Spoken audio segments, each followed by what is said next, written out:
Welcome back, student. So in this video, we're going to discuss the electronic configuration. Okay, what is an electronic configuration? Filling of electrons in a shells of an atom. So we have discussed the how many electrons are present in an atom by the number of electrons are get by the atomic number. So by the help of atomic number, we can fill the electrons in a shell of an atom. Let's take an example. Okay, before we going to fill the electrons, we have to discuss which rule we have to follow. The rule we going to follow is the octet rule, and according to the octet rule, elements needs to complete 8 electrons in their valence shell or already have 8 electrons in their valence shell. Remember, I am recording this video for the student of IGCSE and the GCE, means the O-levels chemistry student. So in the O-levels chemistry student, for the O-levels chemistry student and the IGCSE, they have to follow the octet rule to compare for the electronic configuration of an element. So according to the octet rule, the first shell limit is 2 electrons. For the second shell, limit is 8 electrons. For the third shell, limit is 8 electron, and for fourth shell, limit is 8 electron. So in the first shell, we have to fill the 2 electrons. In the second, third, and fourth shell, we have to fill the 8 electrons. Now, let's take an example. The first example is the sodium with an atomic number 11. So this 11 is the atomic number of sodium. So an atomic number gives you the number of protons, means the 11 protons, and the 11 protons are equal to the 11 electrons, as the sodium is a neutral atom. So the electrons going to be divided according to the rule. For the first shell, 2 electrons out of 2 electrons out of 11. So remaining 9. So we have 9 electrons. So we're going to fill the 9 electrons in the second shell, the 8 electrons, then the 1 electron in the last shell. Okay, when the limit is complete for the shell, we have to move to the next shell. The 2 limit is complete for the first shell. That's why we move to the second shell. 8 electrons are complete, so we jump to the third shell. Now, for the chlorine, the atomic number is 17. The 17 is a atomic number.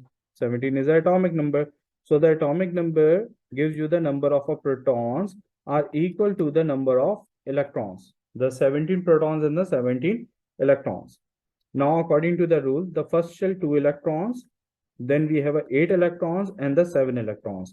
The limit is complete for the first shell. That's why we move to the second shell. And when the second shell limit is complete, so we move towards the third shell.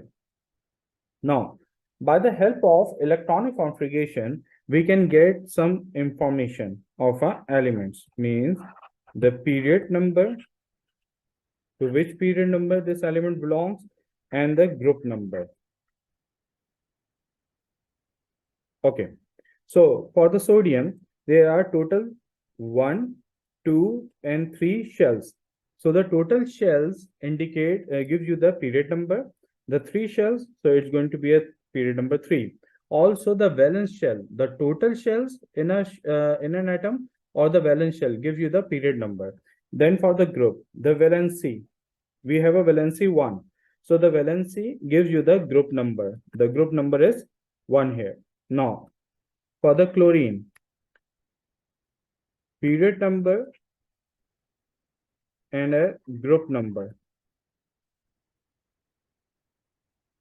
Now for the period number, we have 1, 2, and 3.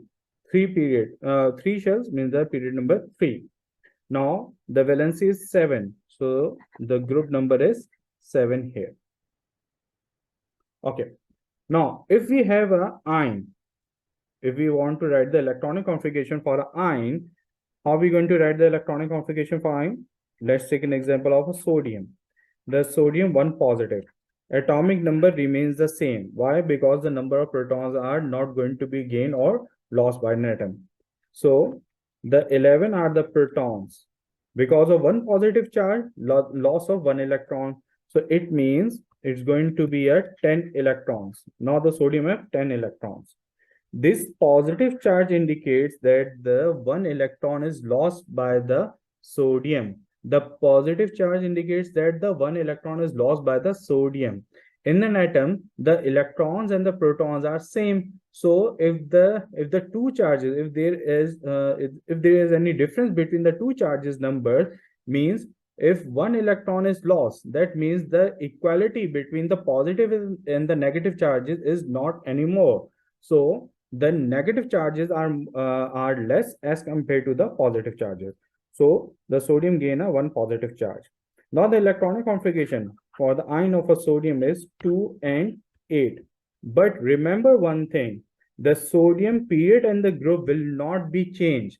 The period number and the group number, these are identified by the atoms, not by the ions. Okay, remember this thing. So hope the electronic configuration is understood to you. We will discuss some more topic in our next video. Till then, Allah Hafiz, take care.